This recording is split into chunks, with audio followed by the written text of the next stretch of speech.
রাহুল গান্ধীর জন্মদিন উপলক্ষে কেক কাটা, মিষ্টি মুখ ও রক্তদান শিবিরের আয়োজন করল কংগ্রেস। শুক্রবার চাঁচলের উমেশ ভবনে দলীয় কার্যালয়ে অনুষ্ঠিত ওই কর্মসূচিতে অংশ নেন দলের নেতাকর্মী ও সমর্থকরা।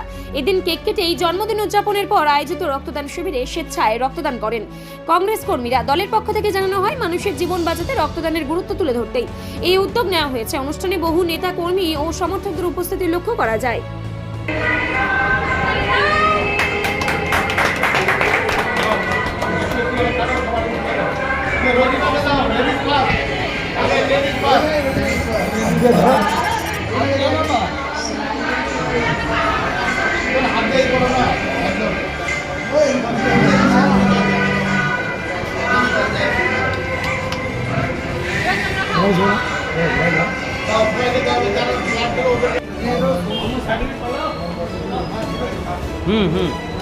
दीदीদের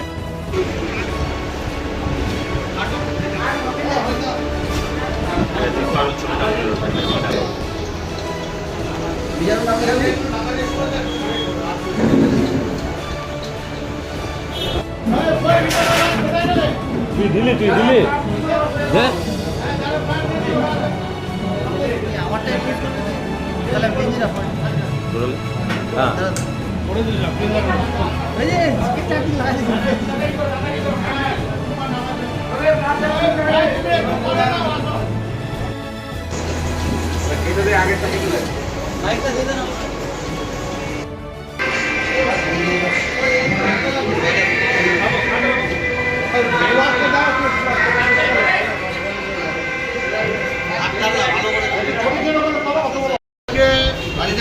প্রথমত আমাদের ৫৭তম রাহুল গান্ধীর কেক কেটে জন্মদিন উদযাপন করলাম এবং তার শুভকামনা প্রার্থনা করলাম।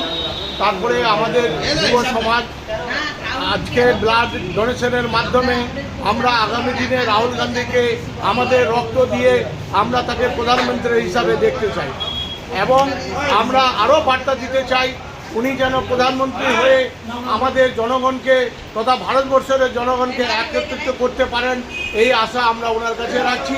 আশা করি ওনার লড়াইয়ে আমরা সামিল হব। আজকে আমরা যারা পালন করছি তারা হচ্ছে চাঁচল ৪৫ নম্বর বিধানসভার যুবক, বৃদ্ধ এবং কলেজ ছাত্র এবং সিপি আইএনটিউসি সবাই মিলে আমরা একত্রিত হয়ে, সেবা দল সবাই মিলে আজকে একত্রিত হয়ে আমরা আজকে এই দিনটাকে উদযাপন করছি। এ পর্যন্ত মোটামুটি ২৫ জন হয়েছে, আশা করছি আরও বাড়বে।